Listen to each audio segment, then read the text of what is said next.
We are live.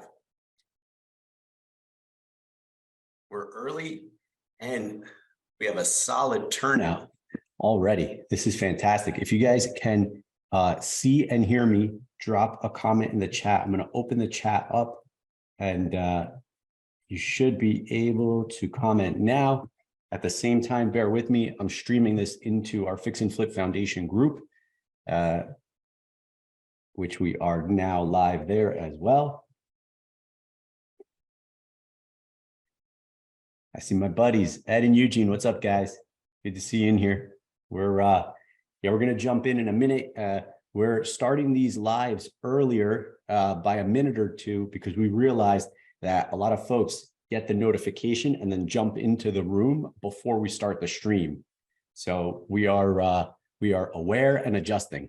And if that's not the all-encompassing theme of business, I don't know what is. Aware, adjust, pivot. So here we are, ready to go for another one of our live trainings every Wednesday right here in Fix and Flip Foundation on this Zoom, 1 o'clock. If you're here now live and you're watching in the Facebook, like I often do, I am inviting you to click the link somewhere in the comments below this video if you're watching it now live in Facebook, and jump into the Zoom with us so you can help direct the dialogue. I am going to pause throughout the talk today to get a lot of feedback because the focus is on the find piece and how to source opportunities. And I have had a lot of conversations offline with folks about organic versus paid. And if you've got a budget, then you can go the paid route. And what does that look like? And there's a million ways you can go with that. And that's a topic for another day, but organic, right? If you're limited with your deal sourcing monies, if you don't necessarily have a big budget, but you still want to generate inbound lead flow, we're going to talk about how you would do that today. And you'll come away from this with some really good ideas and some things that you can implement in your business. So it's 1 on the dot per my computer. So I'm going to jump right in. I want to be respectful of everybody's time. And I want to make sure we get through all the material in, about 30 minutes or so, and then leave some time for Q&A after. And let's hit it. I'm going to jump into a screen share and I'm going to drive from a deck that I prepared specifically for this talk. And you ought to be seeing this deck. I will present, and let me make sure I can also see the chat. Now we're cooking. So I'll be able to also see your questions as they come in. So let's hit it. So our focus today is on organic marketing specifically, right? So like I alluded to, paid marketing is its own animal, and that would warrant a day, right? Like you could go deep talking about everything you could do, from cold calling to direct mail to pay-per-click to you name it, right? But we're going to focus on organic, and I'm going to start by taking you through and defining buy box. If you've been here before, you'll know how critically important that is, why I harp on that. We're going to go through that quickly. I don't want to spend too much time there because we've done that on previous trainings, which we can link you to if you want to better understand how the buy box works and why it's important that you have one. We're going to talk about anything worth doing is worth documenting. If you've been here before, you've likely heard me say that too, but I'm going to put a spin on it, and I'm going to show you how we do it and how we manage it inside of our business, and how we're teaching a lot of our students to do the same. And then I'm going to close with the cycle. And I want you to kind of come away from this with an understanding of the 4-part process and how this whole thing weaves together to get you consistent organic deal flow. That's the idea today. So that's what we're going to focus on. Quickly first, let's just revisit buy box. I want to make sure there's clarity around what the buy box even is and why it's important. We're going to want to understand what it is that we are a buyer of specifically. In fact, inside of Fix and Flip Foundation, just before we started this live, a new group member said that they're a buyer in Orange County or somewhere out in California, if I remember right. But what are they a buyer of, right? And so I quickly challenged that post and said, a buyer of what, right? Like, if you can't specifically tell me who your customer is, right? If people say, oh, who's your customer? Everybody. Well, then nobody's really your customer. What do you buy? I buy fix and flips. I buy houses. Like, well, then you don't really buy anything. You have to know specifically what you're a buyer of. So encouraging you to kind of be thinking through that lens. How do we do it? Like, well, there's a detailed and thoughtful process that we've unpacked on another training, right? And if you want that training, comment buy box and we'll link you to it so you can focus specifically on determining your buy box. But what it all is a questionnaire, and it's the details on the property, it's demographics on the market, and it's other considerations. And it's all these very pointed questions that you answer to specify what you're a buyer of. It provides you clarity first, but then it also gives you a resource, or in this case, a narrative that you can go outbound with to generate leads, right? This is the thing that you can speak to at a RIA. And when someone says, hey, what do you buy? You have your narrative ready to go, right? You deliver a very clear and concise message about what you're a buyer of. So here's what ours looks like. And I use this one as an example. You've likely heard this before. So we are buyers of single family fix and flips. Primarily, our strategy is add levels and additions, and we'll scrape dirt and do new constructions as well. But so I am looking for dated capes, ranches, and bungalows in the better half of Union County in the 200 to 350K range that I can add value to and force appreciation on. So that's the narrative. Inside of that, I've put some notes, right, to make it a little bit more robust. And these are notes for you to understand, like, hey, when you say you're looking for dated, what's that really mean, right? I would love to get that question. I make it very clear, but if an agent's like, when you say dated, what range? When you say the better half of Union County, what towns, right? If I'm working with wholesalers or agents or attorneys who have access to properties, I want to be very clear on what I buy. So that way they're not bringing me things that aren't a fit for my buy box. Another very clear way to illustrate this is imagine EDDM, every door direct mail. You can EDDM an entire town, right? If you're actively farming in a municipality, it's got 4,000 addresses. Well, you can EDDM all 4,000, but not all 4,000 fit your buy box. That's the cast a wide net approach. That's the spray and pray approach, right? The other approach is to be more strategic. It's to drive for dollars, identify the 400 out of the 4,000 that fit your buy box, and then mail to those 10 times, right? Instead of mailing 4,000, of which 3,600 make no sense, why don't you mail 400 10 times to get to that same 4,000, right? So I want you to, hopefully this is a way that you reframe how you go out looking for opportunities. So again, here's an example of a narrative. This is ours, encouraging you to use this and adjust it accordingly. And then just think, hey, when you say things like dated, what's that actually mean? When you say a county, do you want the whole county?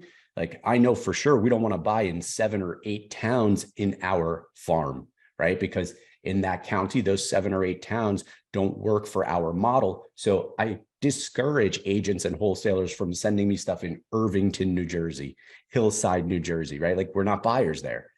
And then when we say add value and force appreciation, I want to be very clear on what that all means, because not every agent or wholesaler is going to understand what you mean by that. And so what we want is something really beat up that we can force appreciation to by adding square footage. And so we're very clear, like, what we're buyers of is like a dated cape or ranch or a bungalow, something with a really clean footprint that we could go up on, or we can go back and up on, right? We can add square footage to the rear, we can add square footage to the top. And in doing that, we force appreciation. At the same time, ideally, we're setting new out sale records. So our finished, excuse me, our finished product is going to sell at near or above the top, like whatever the last 2,800 square foot colonial traded for. We want that to be our ARV. We want that to be our projected out sale. And then we want to better that wherever possible. And that comes down to how you finish the project and fixtures, finishes. But again, not relevant for our purposes today. And this is, and if anybody wants to better understand how to create their own, like I said, comment buy box, we'll get you the training because it's excellent. And we jump in and we actually do it together in an Excel. Quickly want to run through the, it looks like my connectivity is not great. If I see Andre, Evan, Eugene, if you guys can hear me, let me know. But it looks like a couple of you are having trouble hearing me. Okay, great. Maybe that's connectivity on the other side. So let's keep going. I want to move into the organic efforts. Again, remember, we're talking about stuff, we're talking about marketing that doesn't cost money, right? And so the currency for organic, it's not money, it's time. When you're doing outbound organic lead gen type stuff, it's usually you trading your time for opportunities, for potential opportunities, not mailing, hiring VAs to cold call, sending ringless voice messages. All that costs dollars, right? All that is software, all that is labor. But in this scenario, it's your labor, it's your time. A couple of different ways. You might have seen this slide before. It's essentially press the flesh. It's get out there. It's you being present and you being very vocal about the things that you're a buyer of. Back to the buy box, right? Like it's internalizing your buy box, crafting that narrative, and then delivering that narrative as often, frequently, and to as many people as possible, right? I want everybody to know that this is what we buy. So the next time that wholesaler, that agent, that attorney, that insurance officer, that plumber, that roofer, the next time they stumble across a property where they hear somebody say, hey, yeah, I'm going to sell this, or my mom passed away and I inherited the house, I don't know what to do with it. I want them to instantly think of us, bring us that opportunity. And that's exactly how it happens. That's exactly how organic lead flow works. So anytime you can grab the mic, anytime you can get in front of an audience, anytime you can connect with people at a RIA, do it. Be omnipresent, be local and virtually, like be in Facebook groups like ours, but be very specific about what it is that you're looking for, right? Don't be abstract. The confusion, right? The lack of clarity, like that to me speaks to someone who isn't quite certain what they want and is likely going to spin my wheels. I want to know with great certainty that the person I'm bringing an opportunity to is a buyer of that specific thing. And that's the other side, right? Like once you say you're a buyer of that thing, if someone brings you that thing, you better buy it, right? So that's the fastest way to burn bridges, is to say you're a buyer of something. And then when they find you an opportunity that fits your buy box, you don't buy it. So again, local Facebook groups, networking events, anytime you can get into a brokerage, talk to a bunch of agents, let them know who you are and what you buy and where you buy it. I already suggested attorneys are a great resource, insurance agents, the local plumber, electrician, roofer. Ideally, like if they're being brought in to do repairs, it might mean that the person who owns the home isn't really motivated to sell it, or it could mean that they're just doing some repairs with the expectation that they'll need to sell it. So you never know. So again, be omnipresent. Drop this in here for those that have a budget. And again, this isn't like a crazy budget. This is what we encourage all of our accelerator students to do in their first week. If you've been in this group for any length of time, you know we've partnered with Deal Machine on a couple of different occasions because we are firm believers that by using Deal Machine, driving for dollars in general, but specifically Deal Machine, driving for dollars manually, the 1.0 version versus Deal Machine, the 2.0 version, which costs it's immaterial, right? The cost, it's $59 a month for your Deal Machine membership for you to drive around, automatically pin houses, identify potential buyable homes, and then have Deal Machine generate a postcard and send it. So this is here for those that want to bridge between organic and like your first dabble into paid marketing. That's why we advocate for it. In fact, one quick share on our accelerator coaching call last night, one of our students was talking about an opportunity he found via Deal Machine while walking his dog, pinned a house. It automatically generated a postcard. The postcard hit, the seller called, he bought the house, and as of this past weekend, hosted an open house on the finished renovated house and has 5 offers. So if you're active in the market right now, you know anything new and refreshed is flying. But how are you getting the opportunity to then renovate to ultimately sell?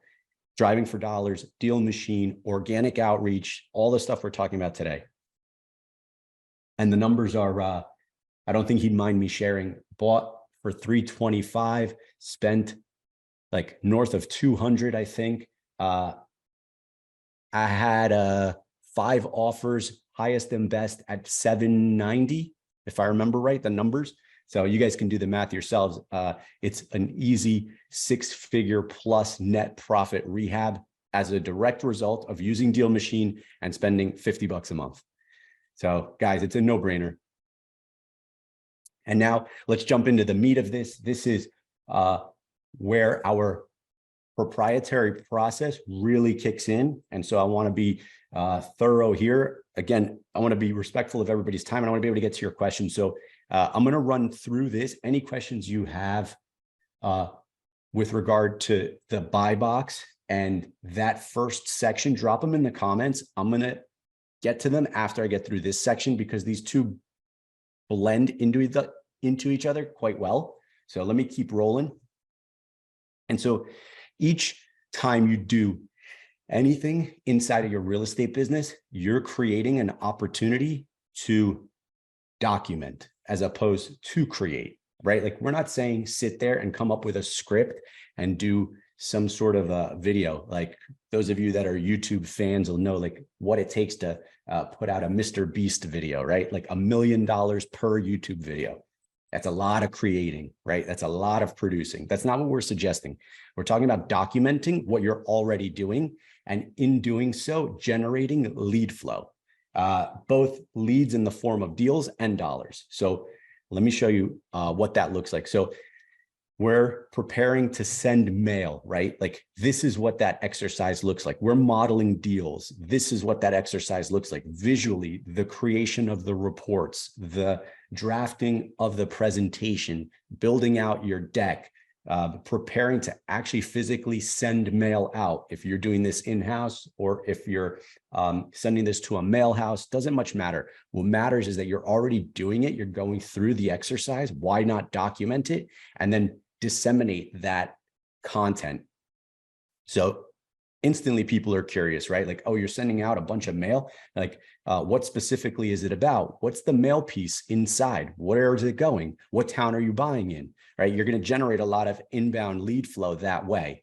What about when you're modeling the deal, right? So you don't necessarily have to have a deal yet. You could be in the process of marketing for a deal, right? You could be in the process of modeling to write an offer on a deal.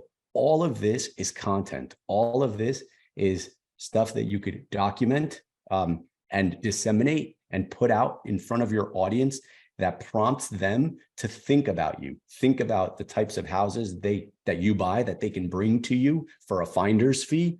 Think about how they might be able to be a lender on your next project. This is where, to be frank, all of our private money comes from. For us, the more of this we document and disseminate, right? You're seeing the images, like these are images taken directly from social media content that we've created. This is where we generate all of our inbound lender leads, right? As well as a lot of our buyable houses, a lot of those like opportunities to buy this house, right? In the top left, this comes as a direct result of the content that we put out. And I've done a deal breakdown on this specific deal that you're looking at right now, where we took you through the entire process, soup to nuts. And we talked specifically about how that subject property pictured here in the top left, that was brought to us by a wholesaler who I personally didn't know directly, but via social media knew of us, knew that we were buyers of this type of project in this town, in this county. And then when he locked up the contract, came to us first with an opportunity to buy it, which we did. We bought it. You could see what we drew here. You could see what we built here, and ultimately what we sold here. The numbers just, again, I think it's important. Like this is not meant to impress you, but to impress upon you what's possible. So I share these numbers so that you know that subject property we bought for $465.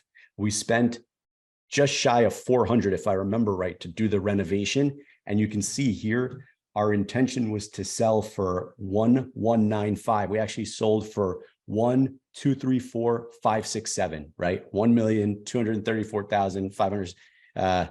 The buyers were funny. So that's the offer they wrote. That's the offer we accepted. So you can see this had incredible like net profit, fat spread on this deal. So I want you guys to realize, hey, like just by putting out social media content, this opportunity found us and we made hundreds of thousands of dollars as a direct result. And here's another. So your sourcing or your marketing for deals, you're modeling and you're raising for deals, and then you're actually doing deals, right? So think about like the process. All throughout the process are different opportunities to be documenting your journey, in turn creating content and generating inbound deals and dollars, right? So now you have a project, right? With the first two examples, you were sourcing deals, you were modeling deals. You didn't even have to have a project, right? That's what I want you to take away from this. Like you could be here, right? Or you could just be modeling deals, or you could just be like actively pursuing deals. All of this is an opportunity for you to be generating content and organically finding deals and dollars. And so if you've actively got a deal going, here's an example, right? All throughout the process, there's a rehab milestone template. It's 50 steps like that you'll have to work your way through chronologically to get the deal done. As you're going through those 50 steps, specifically the ones in red, and maybe a few others even, are opportunities for you to create content. Again, like this is where you tell people what you're up to, right? This is why you'll see us generate, and I'll show you how we track it as we go a little bit further, but you'll see us generate something like 20 to 25 individual pieces of content for each and every project. And so imagine you're doing 5 projects in parallel and you're generating 20 to 25 pieces of content for each of the projects. How much output is that you're already doing? That's not output you need to create. That's just output that you need to document and disseminate. So people think this is work in addition to what they're doing, and it's not. This isn't additional work. It's work you're already doing. You're just documenting and disseminating. And here's our give, right? And you may have seen this in the past, is our project content tracker. And like I suggested, on the left, there's a list of categories, and they're essentially these highlighted in red. And then across the top are your project addresses. So for those of you that are actively doing projects, this is an incredibly valuable resource because you're missing 20-ish opportunities throughout the course of a rehab to show people what you're doing, in turn generating inbound lead flow. So I am definitely soapboxing hard on this one. I know that I am, but it's important. And I want to make sure that I illustrate just how important it is with examples, right? That's why I'm giving you numbers, right? I want to drive this point home because people think social media is fruitless and it's a waste of time, which if you're TikToking, right, and you're mindlessly scrolling, turning your brain to mush, it is, right? But if you're using it the way we're suggesting here, it's one of the most valuable uses of your time.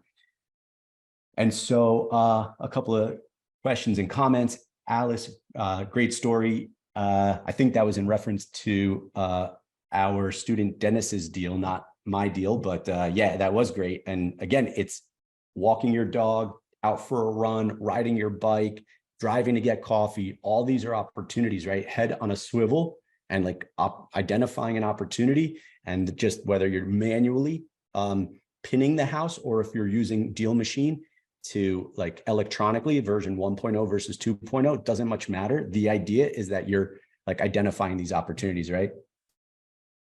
Tyler, how long was the project? When was it? Project was 8 to 10 months, and it was a couple of years ago, pre-COVID.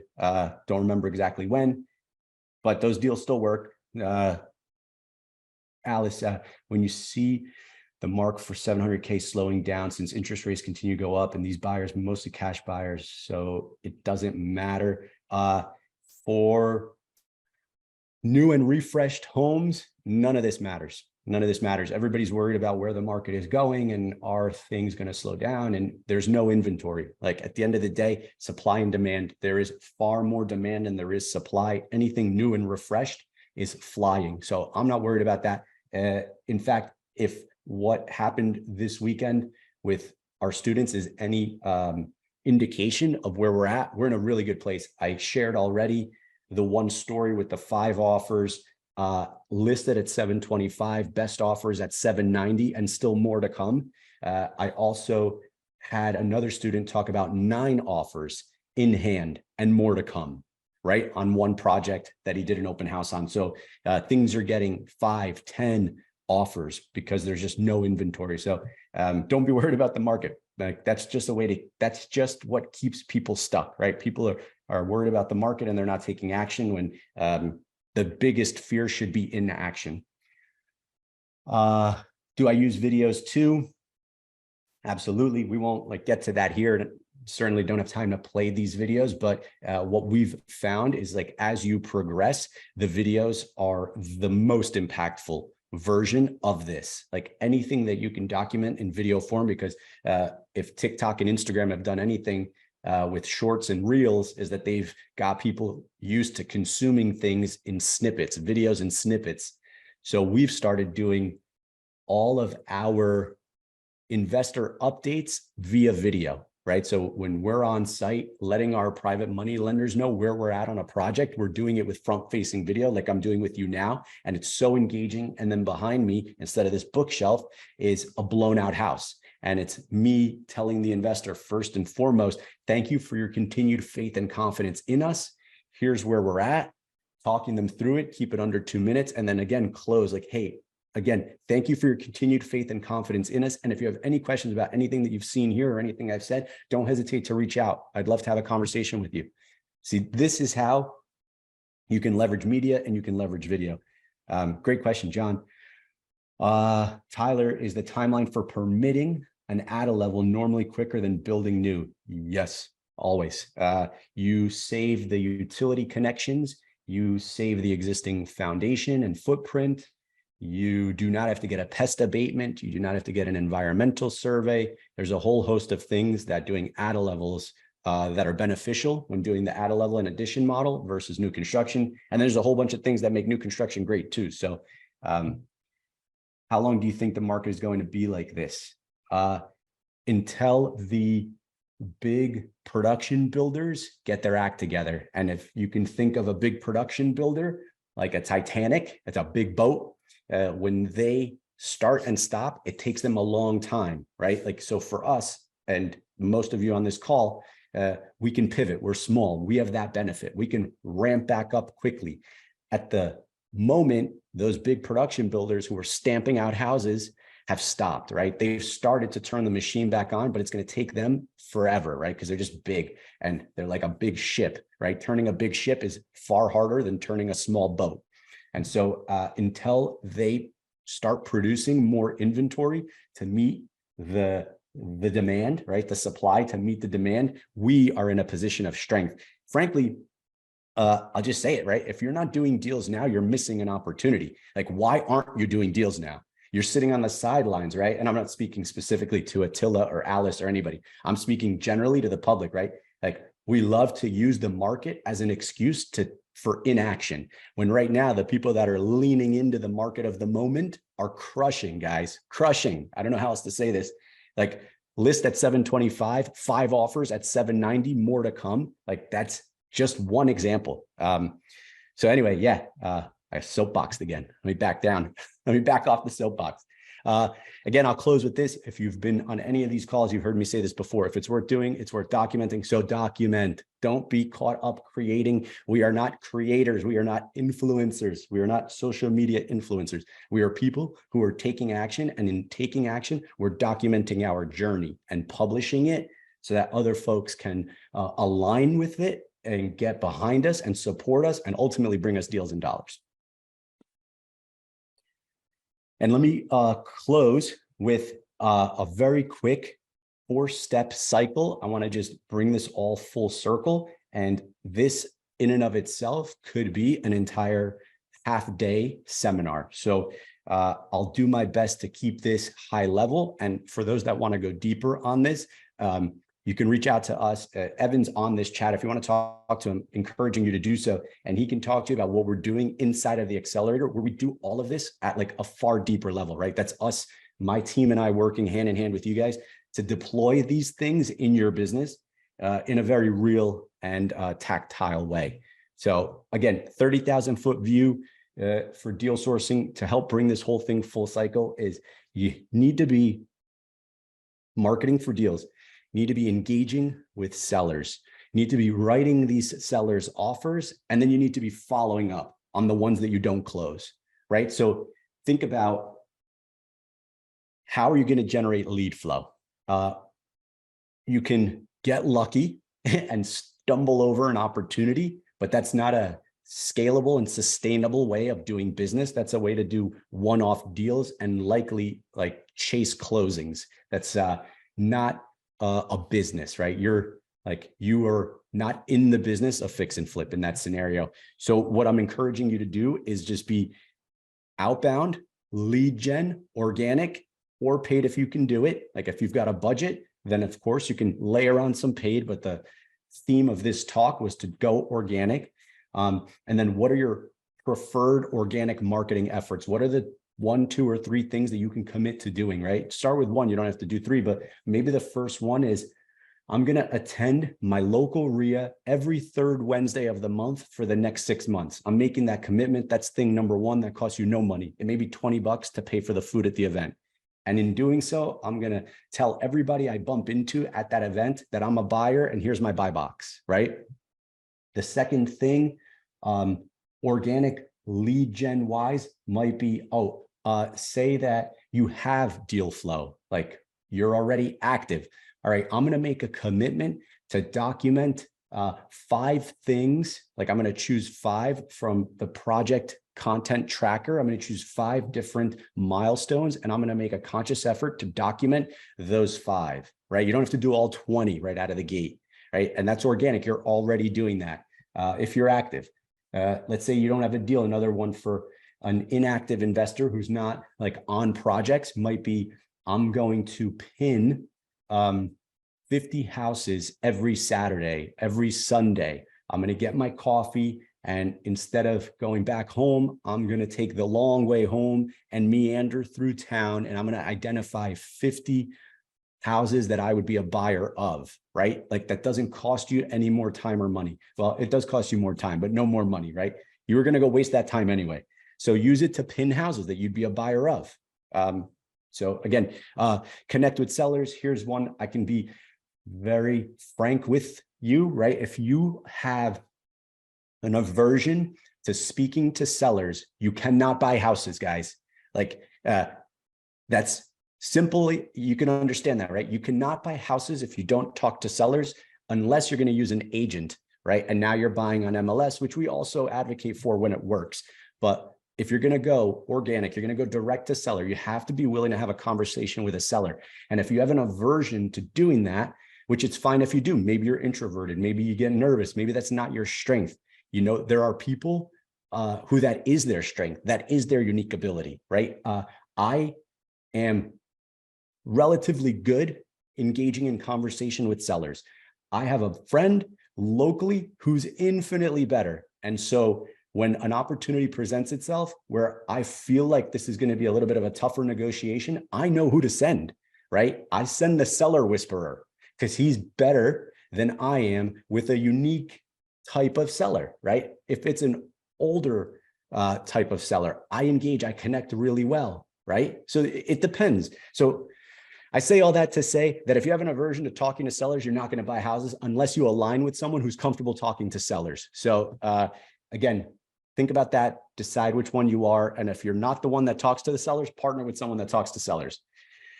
Finally, write offers, model the deals, get help doing this. If you're not comfortable modeling deals, if you can't wrap your head around what the cost of construction is, find someone who can and will help you with that. And then present that deal, present that offer to the seller, right?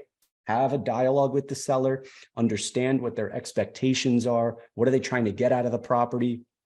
go back, model the deal and say, hey, here's where I'm at. I can't quite get to your number. Here's where I'm at because I anticipate I'm going to spend this, this, and this to renovate the property, right? So write offers, present offers, and then follow up. Anytime the seller says no, you're just another no closer to a yes, right? So we want a response. And if the response is no, okay, like what would it take to get us to a yes? Let's start working like, okay, we're about 50K apart. Let's figure out how to bridge that difference. Maybe I can give you your number, but not for 12 months, right? Like maybe we can agree on price, but like your price, my terms, right? This is what you do in follow-up. You go with a re-offer, right? You go back to the seller and say, hey, I know we were about this far apart, but I've been giving it some thought. I think I can get closer to your number if we did it this way, if we structured it this way. So again, like I said, this is a half-day seminar right here. So I'm going to keep it super high level.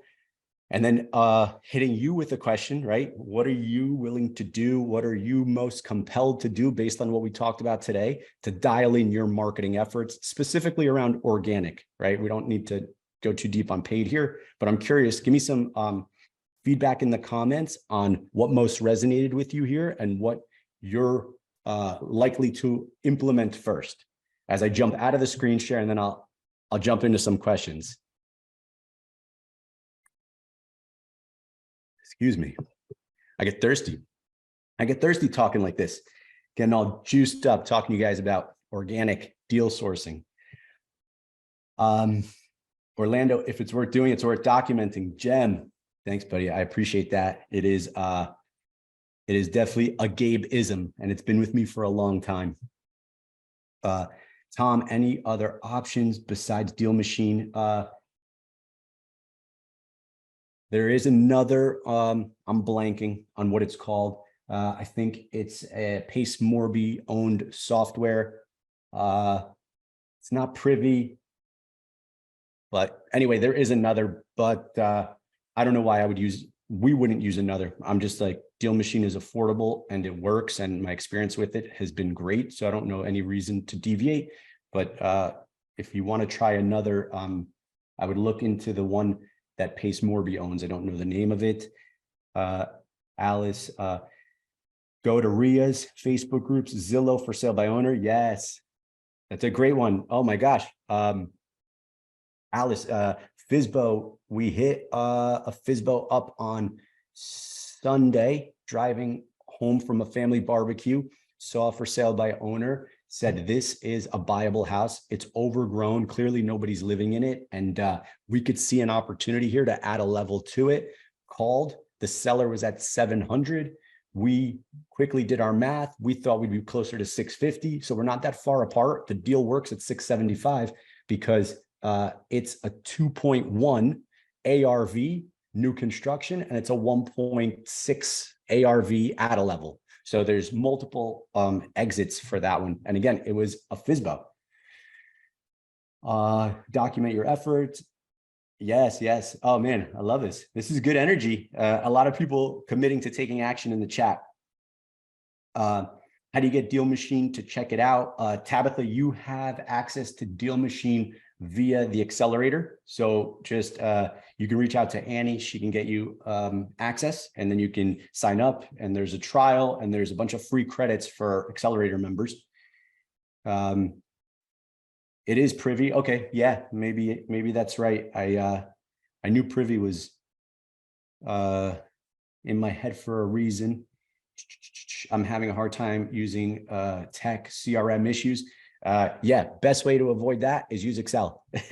You don't need to use a fancy CRM. We use a super fancy CRM, and it's clearly better for tracking conversations over time than Excel is. But for years we used Excel and we did a massive number of deals while we were still on the Excel CRM. So no reason you couldn't do that. What is the postcard media platform? Again, Deal Machine will generate postcards automatically based on the houses that you identify as buyable. Another way is you can take the data out of Deal Machine, and if you want to send them letters, you can use Yellow Letters HQ or Yellow Letters Complete. There's so many mail houses now. So I love FSBOs. Me too, when they work. Sometimes you get those unrealistic sellers, and but again, when they work, they work. People can also use prop wire. Okay, that might be, I don't know if it's privy prop wire, but anyway, Deal Machine's also free, guys, for I think the first week or two. Deal Machine's free, so you could pin your first 100 houses and send out postcards all inside of that first week. Oh, Deal Machine CRM is a CRM and tracks phases with sellers. Yeah, I didn't know that it did that. That's great, right? So if you're already using Deal Machine and you want to use it as your CRM as well, don't overcomplicate things. You can keep it all in one tool. This is great, guys. I love that so many of you replied with action, right? Like the things you're committed to doing in the week ahead. That's fantastic. That's what this is about. So I don't want this to be about consumption and not execution. If Eugene, if you're still on here, you'll remember we talked about that earlier today, right? Like it's about taking action, guys.